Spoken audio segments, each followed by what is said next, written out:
to other remodelers out there or other operations managers or owners of businesses, I would say open your eyes to those people and open your mind. And regardless of gender or whether they're transposing skills from one industry to another, if they have the mindset and the grit, open your mind to be able to see it.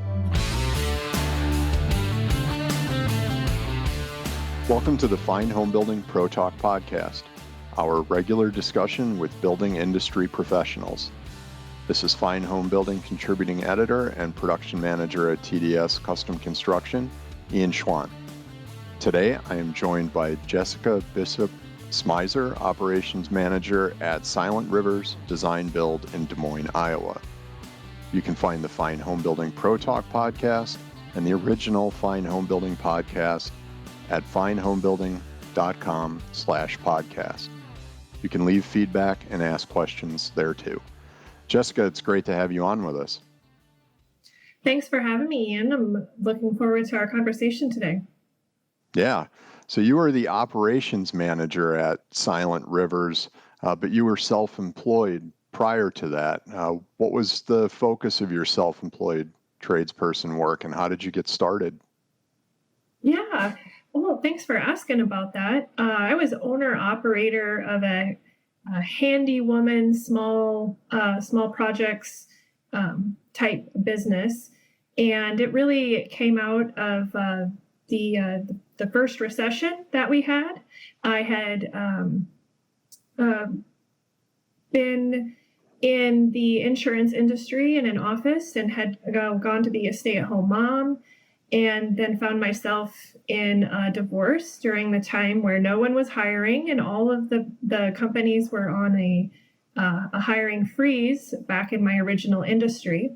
And I've always been handy with my hands. I grew up with farmer parents, so nothing got thrown away. It always got repaired and fixed or refashioned into something else. So that just lent me to helping out other single moms, and I had some elderly neighbors.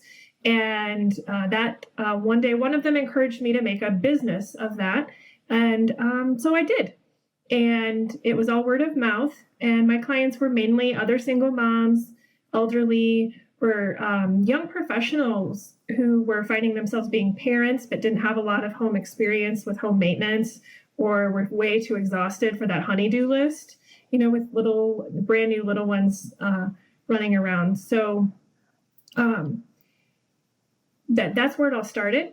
And my work focused on the small projects that are too small for a general contractor to take on, too big for a homeowner to really dive into, particularly if they don't have previous experience on, toilet replacement or a facelift on their bathroom, or some of them, it was just, they just physically couldn't do the work anymore and needed that extra hand, and also appreciated the conversation and the company that came with it. It's interesting that you bring up the farmer parents, because I grew up on a farm with, helping my dad and helping my grandpa when I was really young. And I had no idea how much that had influenced and informed my development as a tradesperson until I had moved away and then moved back. And my dad was helping me build my house, and just like the whole attitude of, well, we're here. Yeah, it's windy, but we're going to work. And, oh, this is broken. What do you got? And it's like, well, but this is zip sheathing and that's CDX. I can't just take that and put that over there. And he's like, what is wood? I just put it up there. Right. Got to keep moving. But it's a whole different attitude growing up with people like that. Mm-hmm. How was that experience in helping people developmental for you, and how did that does that inform what you do as the operations manager for a large design build firm that doesn't specialize in those small intimate projects? Well, as an owner operator, Ian, I was sales, design, and field production. And as an operations manager, those are the departments I oversee and help make sure that they stay in sync. So I really feel that it was a great foundation for having real life firsthand experience on what it's like to, talk sales with a client and talk with a client about design and what's feasible, and also be the one out there producing it and dealing with the challenges that each one of those roles face out in the field, so I could be a better leader to them on this larger scale. It's interesting to think about the different roles that each of those people play, and the developmental process of having to do all of them, because it is your business, so that you can come in and immediately have that understanding of what it's like to be the person in the field, what it's like to be the client, and what it's like to be their manager overall.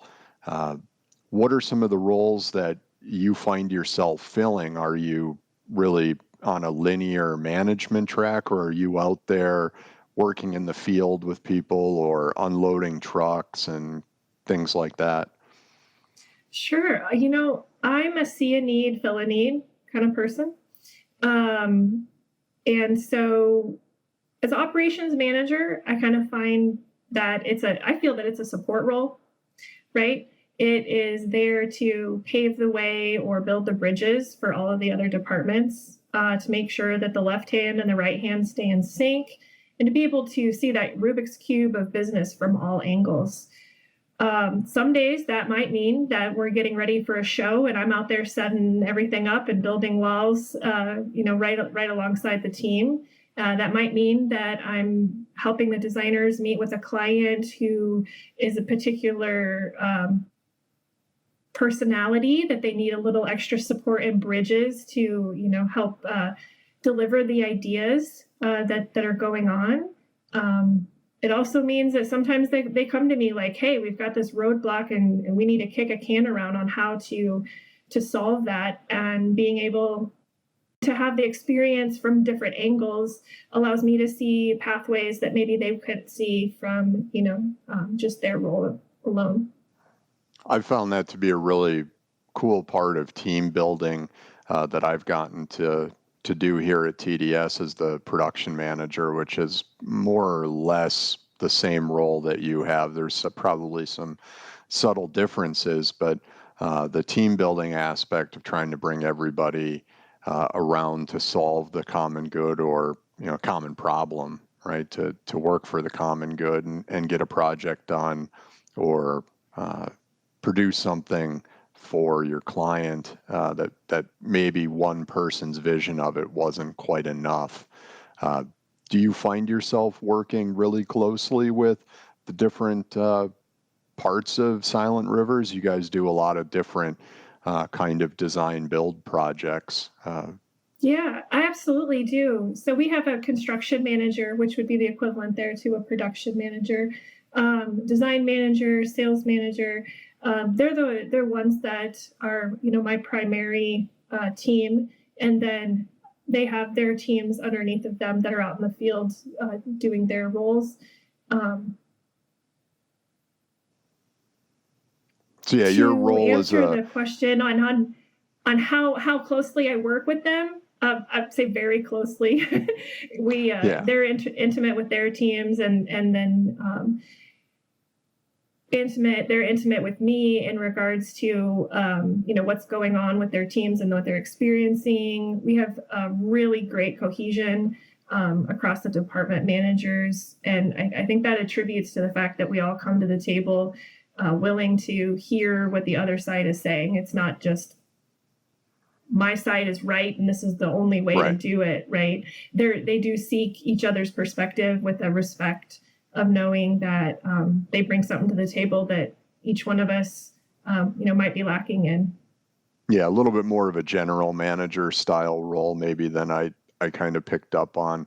I think my role is much more with the production team, and then also working with the director of design and other lead people here at the company to produce work. But you're maybe a little bit more over the top of a larger group of people, which it's kind of an interesting job that I don't think many medium-sized design build firms have somebody doing that type of work who isn't the owner. Right, sure. Sure. What about I think you're probably Go ahead. right about that. Yeah. As far as the trajectory, I love the diversity that this role offers, and that I get to have exposure and continue to grow myself in all the aspects of the service that we provide. So every day I'm learning elements of design or new tricks that the sales team is using to connect with clients during like COVID, and how priorities are shifting with their client base, and helping our construction team navigate new ways to partner with vendors or suppliers so that we can make sure that we minimize the supply chain delays that we've experienced the last couple of years.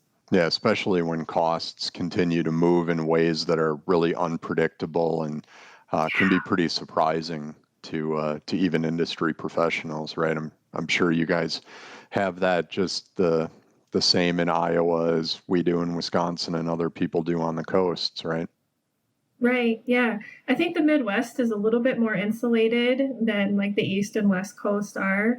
But we also have a far more conservative client base that Right. doesn't tolerate it near as well. So being able to help bridge that understanding for them, and it's really not us. Let me tell you all the things that that Yep. we've experienced just to get to this part, and trying to make it relatable for them.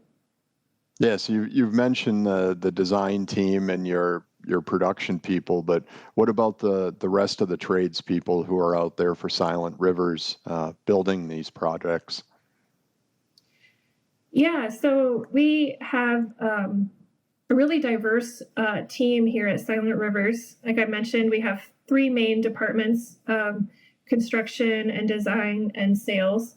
Our construction team is comprised of, we call them lead artisans, because we felt like lead carpenter was too narrow of a scope. They're really like a lead on site, both performing work and overseeing kind of what's going on there with the project manager back in the office to support them. We also have a custom cabinet shop in-house that is under that construction umbrella. 1/4 of our staff is female. We have several people who are fresh out of college, and we also have a few people who have been in the industry for 20 plus years. So it's really quite diverse group, with the common goal that we all have a real deep alignment that we want Silent Rivers to be the barometer that other remodeling companies set themselves by. I think it puts your team in an interesting position when you have such a diverse group of people who are maybe not your typical artisans on a project or carpenters, but yet you still have some of that rooted experience. Do you find that in your role as operations manager, you're able to kind of influence some of the taking of the old guard's expertise and helping to move that along through into the next generation of tradespeople? Absolutely. So part of my role is HR and the hiring process. So I do the first couple of screening interviews before they get in front of the department managers.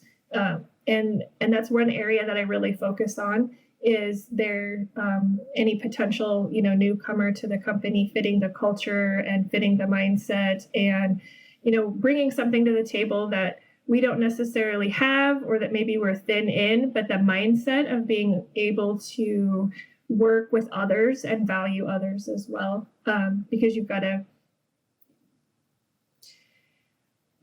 as well as I do that working together and not my way or the highway attitudes is, one, rare in our industry, and two, critical for a design build firm, because that bridge needs to be there.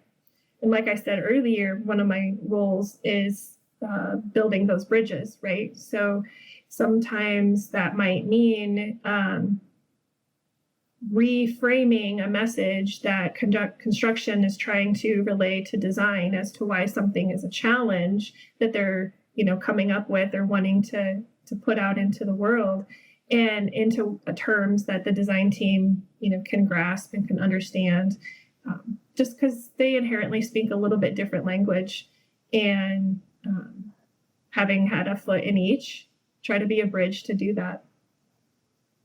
It's a totally different mindset in hiring when you're going out there and you're looking for someone who is the right type of person, as opposed to like, I need a carpenter that can frame and do some finish work, and it'd be great if he could do tile, and starting to get away from those types of thinking and looking at somebody who fits with the company more, I think is starting to become something more and more people in our positions are needing to do to make our companies successful.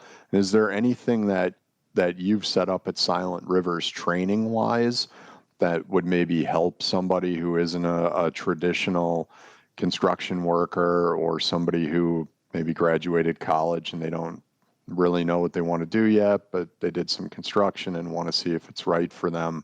And where do you step in as the person to make sure they get those skills?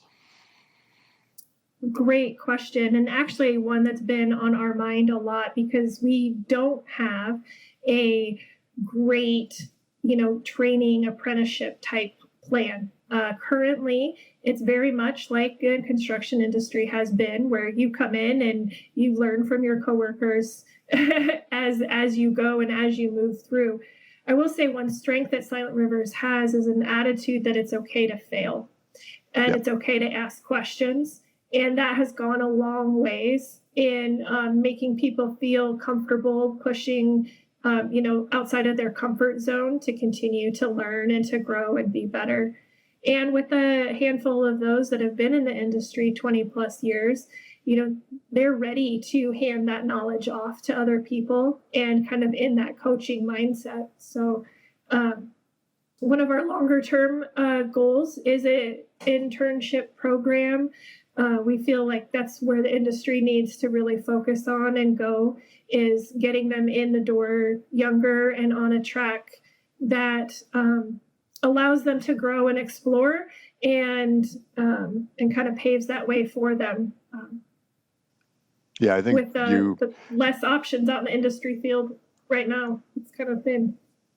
Yeah, you hit on something that I think is such an important bridge to build for people, is that ability to make mistakes and have somebody who's going to be supportive of them as they're learning and going through the process of making mistakes, where it's more important to make the mistake and learn from it and become a better tradesperson than it is to just live in constant fear of making those mistakes, right?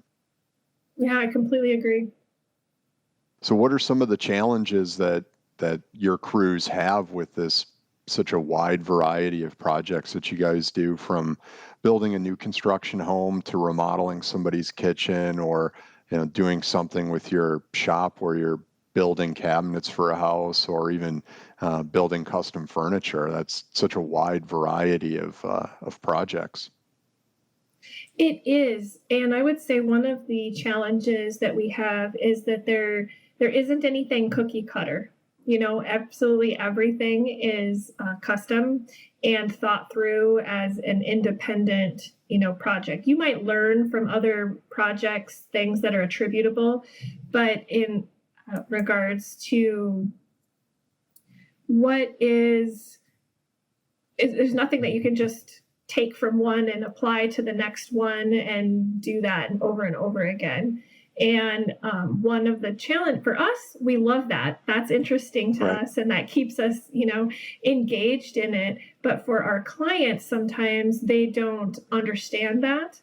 And so one of the challenges we get from them is the time in which things take to really dive into those details, and what that means to how long we can turn around an estimate or be ready to, put concrete in the ground, because we want to think through all of the details ahead of time.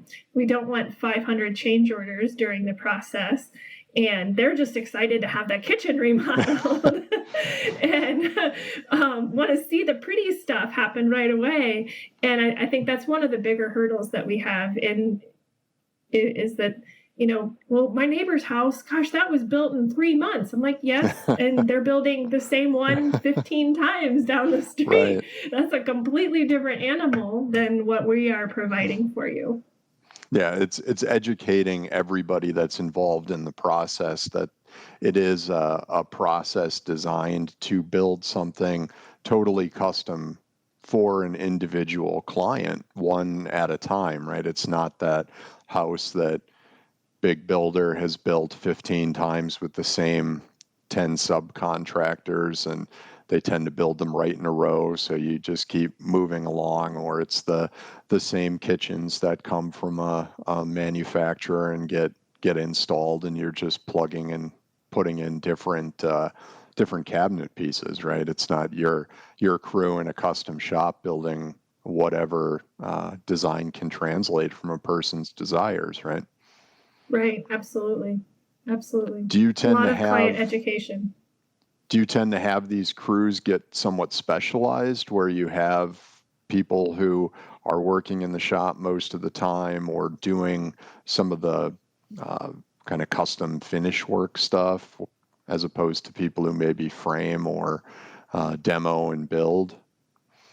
Yeah, we with the diversity we have on our team, one tactic we have is trying to maximize each person's strength. So if a project is tile heavy, we would most likely assign them to somebody who is familiar and good with tile, or frame heavy, or trim carpentry heavy. Likewise. However, we also try to balance that with, that person's goals. They don't necessarily want to be doing tile their whole life or framing their whole life. That's why they're at a remodeling company. Right. So also creating opportunities. One of the things that we do when a new person comes on is they spend the first couple of weeks being a helper on projects. And so that they can pick up those skills that maybe they lack, or they can learn from others who have strengths that they may need to grow in right away as they're learning, how we do business and the ins and outs of like how to record a time card and, those kind of things. They're also seeing, okay, if I have a question on framing, I know I go to this person. If I have a question, on the cabinetry, I know I go to these people. Through that first onboarding and couple weeks of working just as a helper along on some other a variety of projects. Now our cabinet shop, we do have the two guys that are in there. That's where they live. That's their home, and occasionally the field team will need to come in and use the shop to build something that is better built inside of a cabinet shop than out on the field. And they're great about teaching tips and tricks. So yes, kind of people specialize in things, but we also try to cross pollinate that knowledge, I guess.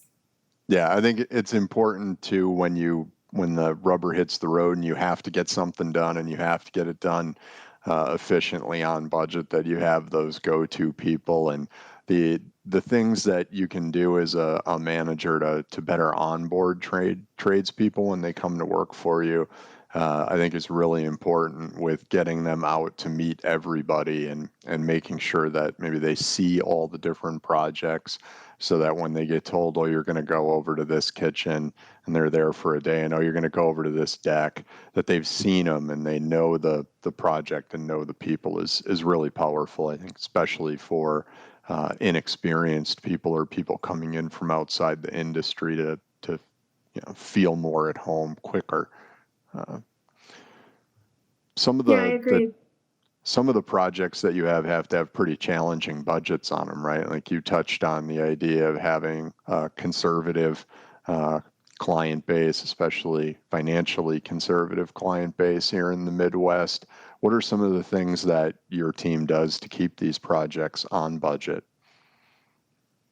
Oh, that's a great question. Do you have any tips and tricks? I would be happy to learn more. I I'll go back to what I said, taking our time in the design and the estimating process. It's an easy place to put a lot of pressure to rush something through. And it always seems like the minute we start to do that is the minute that things will start to slip on the budget, because a month from now we find that we missed a detail because we didn't take that time, or we didn't pad it enough to deal with an unknown that we didn't take the time to uncover. I am really well known in our company for forgetting to estimate door hardware. Even though my estimate sheet has the line for door hardware underneath the doors. Yeah. I am known for rushing through that and just totally forgetting to put doorknobs on a job. Where it's like, yeah, we need to provide doorknobs, and you forgot to put them in again. So yeah, it's really challenging when you get to that point where it's like, we've got to sell it, got to make the sale, got to move it through, and the tendency to forget that stuff is really challenging, and sometimes it's hard to go back on a client for that, right? Yeah, I'll say one of the areas I think is that we're so focused on the scope of doing the project that sometimes our PMs will forget to account for their own time. I think that's where we're a little bit more notorious for slipping on our estimates, and I know that everyone's constantly working on it, though. Like don't forget that all the time. They're like, it's like, how do you say that? Like, you can't see the forest for the trees because you're one of the trees. Yep. So, do you find that clients are coming to you with like the budget as the number one thing that they want to stick to, and everything else is an aside from that? We have I'm going to say a wide range there, and it's almost split. I feel like from what I've seen come through in the last couple of years, they either really, really care about the budget, and it's a hard budget, like a hard stop type budget, or it's not. It's like, well, we kind of have an idea, but if we really love the design, we'll keep working with it, and they have the ability to do that. There's not a lot of gray area in between. That can be really, really challenging for a team of people to like, oh, well, this so-and-so's project, they don't really care about the budget, but then to have to snap back into that really being hawkish about the cost of a project for something else can be really challenging. Are you involved in the estimating and the pricing of jobs, or is that another person underneath you? It is another. So our project managers do the actual estimating, and most of the oversight on that is provided by their construction manager. I do get involved or pulled in, to consult on things if it's extra creative and kind of pushing the limits of what the in-house knowledge is, or if they're having trouble. A lot of times where I get pulled in is where, like, this isn't a cookie cutter thing. Like, we need this metal frame fabbed. Who do you know that we could even reach out, and we're trying to expand a vendor network for some specialty type of thing that we've never done, and even our construction remodeling company next door doesn't even know, right, or hasn't done. So usually I get pulled in for those kind of things, or if we have to push the envelope on creativity in regards to making multiple aspects of something come together, right? So maybe there's some design things, and just that bridge, trying to create an environment that everyone can kick a can around and see a Rubik's Cube from multiple sides. That's usually where I get pulled into estimating. Right. And do you find that's because that you have more of a total view of the company's direction, not just financial, but even the types of projects that Silent Rivers is interested in, or values, in a way that you guys maybe are willing to dive deeper into some of that custom work, trying out a different trade, going that extra step for a project? Yeah, I do. I think that um, the team under me really understands that they see things from a certain lens most of the time, and they know when to reach out and pull someone who might be able to see from different lenses, um, to help see things that maybe they can't. And Yeah. My stepdad has a business that does a lot of steel work and steel manufacturing, and of custom designed things. So there's more than one time where I'm called him, and it's always surprising, what connections we have from our past that you wouldn't even think that him building recycling systems would have any relevance Right. whatsoever.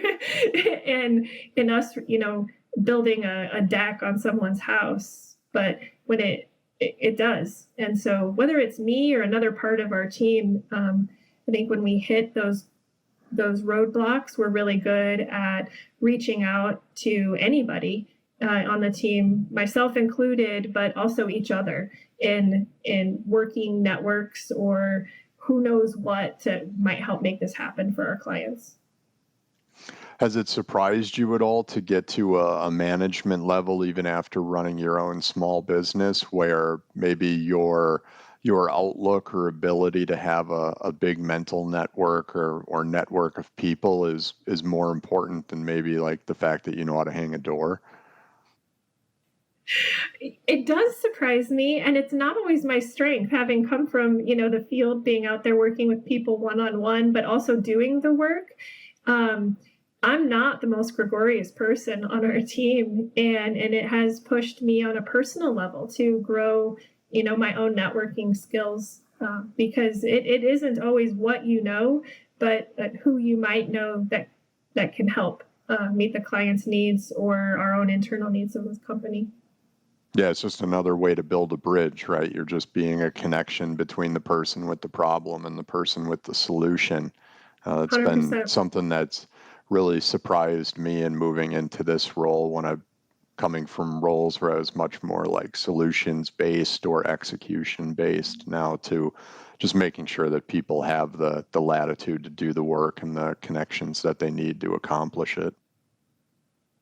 Absolutely. So Silent Rivers also is involved in a lot of community service organizations. What are some of the projects that you guys have been a part of? Yeah, so we have actually, there's 3 or 4 of them. On a community level, we volunteer, or how do you say, adopt a highway program that our DOT sponsors. So there's a section of interstate that runs right through Des Moines, Iowa, that twice a year our team gets out there and picks up the garbage all along. We kind of make it a scavenger hunt on like who can find like the most wacky thing out there. I found this past spring, I found a spin trim or a weed whacker. Yeah, Wow. it had been taken apart. It was clearly broken, but I was like, how does this end up on the side of an interstate? And so we're very involved with that, and we've been doing that for over 10 years. So a long-term participant of that program. We have partnered with Habitat for Humanity and the Restore off and on and in varying capacities. Sometimes it's in donations to them. Sometimes it's connecting our clients to the fact that they will actually come and demo certain parts of your house for the donation, and helping the client find ways to save on their project, and also goes back to giving to the community.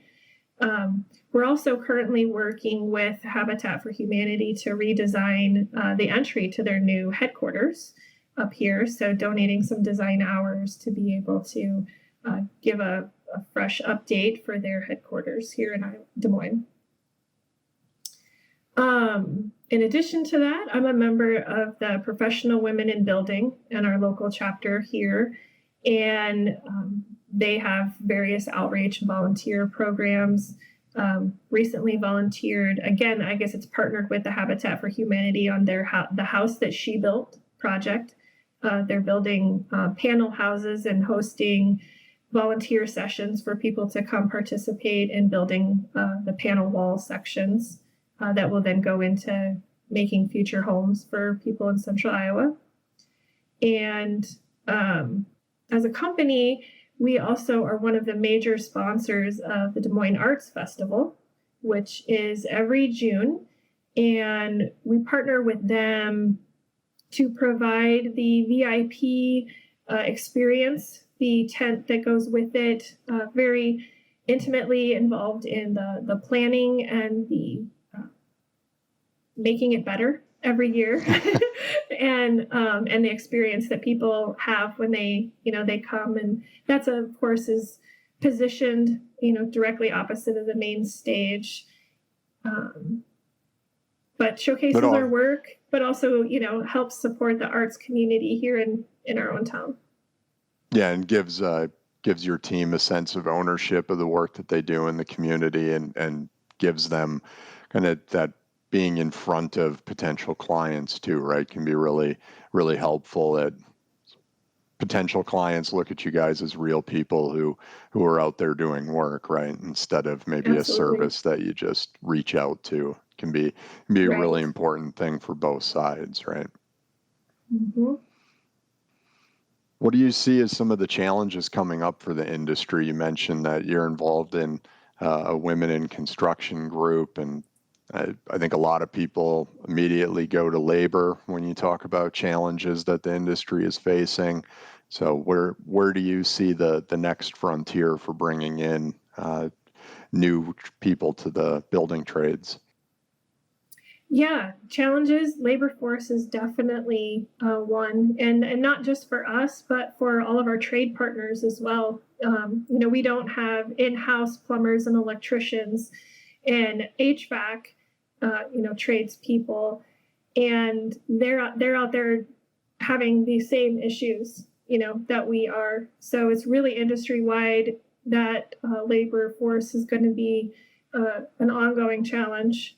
And as I mentioned before, that future internship program and creating opportunities and ways for young people to have a path to move through there that is meaningful, that they can see, and helps them maybe not start life with debt.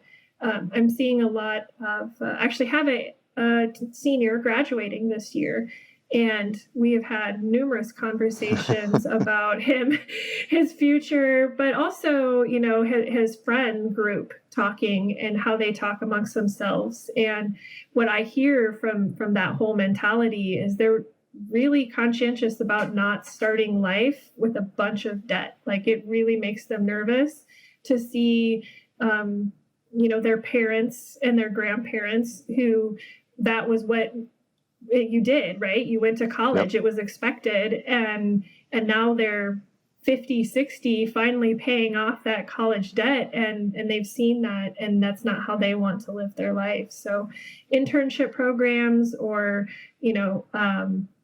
hiring paths that are open to the less experienced, that pave that way for them, where they can learn and earn at the same time. Yeah, and you are a pretty good example of how somebody who doesn't look like the kind of person you'd expect to see associated with Midwestern construction can have a rewarding career and end up being someone who's running a company and a diverse team doing work, right? You're a good example of that. Yeah, absolutely, I am, and I appreciate opportunities like this to be on podcasts or be out in front, sharing the message that if you're interested, don't shy away from it. There are people out there who will listen, who will give you a shot. You just have to come to the table with the right mindset, and willingness to learn, and a lot of grit. So how about your own house? Is it something that you've done a lot of work on? Is it something that you wish you had the time to do work on? What's your house like? Well, it's pretty simple. It's pretty small. I am a DIYer. I have a really bad case of it's really hard to pay somebody else to do something that I know I can do myself. But consequently, that old adage, the shoemaker's kids have no shoes, Yep. definitely applies. I had a second bath. It took me, only 2 years to remodel. That's pretty good. My boys have some basic skills growing up, but gosh, they got sick. Gosh, can we just not do a house project over the weekend, Mom? Like, it's okay to just watch TV all weekend. And I'm like, oh, but we could repaint the living room, or we could knock down the wall between the kitchen and the living room, right, and make it an open concept. We could do that in a weekend. Exactly. I have a garage extension currently that has a foundation and no walls. And I do have a kitchen update that has a few details that just aren't done yet. Yep. I built my house in 2021, and we were talking about building the kitchen island finally this last weekend, sitting around. My wife was like, I thought we were never going to do that. Oh, we'll do it eventually when we find the time. Right. Yeah. So it's been great having you on. Is there anything else that you want to say to the audience before we go? I just really appreciate the opportunity, like I said, to be here and to be a voice in the construction industry. I think if I were to leave a message, for those who might be looking to get into the field, I would say, keep looking, keep working. There are a lot of people out there in our industry that are making changes and being influencers to, meet the needs of our current climate out there, right? Who are open-minded, who are willing to let you fail and keep learning. And you don't have to be perfect coming in the door if you have, like I said, the mindset and the grit, to be a part of a collaborative team. I think that that would be the message: is don't give up and keep working to find that person, because they're out there. And to other remodelers out there, or other operations managers, or owners of businesses, I would say open your eyes to those people and open your mind. And regardless of gender, or whether they're transposing skills from one industry to another, if they have the mindset and the grit, open your mind to be able to see it. Well, that's really great. Jessica, thank you for taking the time to join me today. And thanks to everybody for listening. Please remember to send us your comments, questions, and suggestions to fhbpodcast@taunton.com. Please like, comment, or review us wherever you're listening. Helps others find the podcast. Thanks, Jessica, and thanks again, everyone, for listening. Thanks, Ian.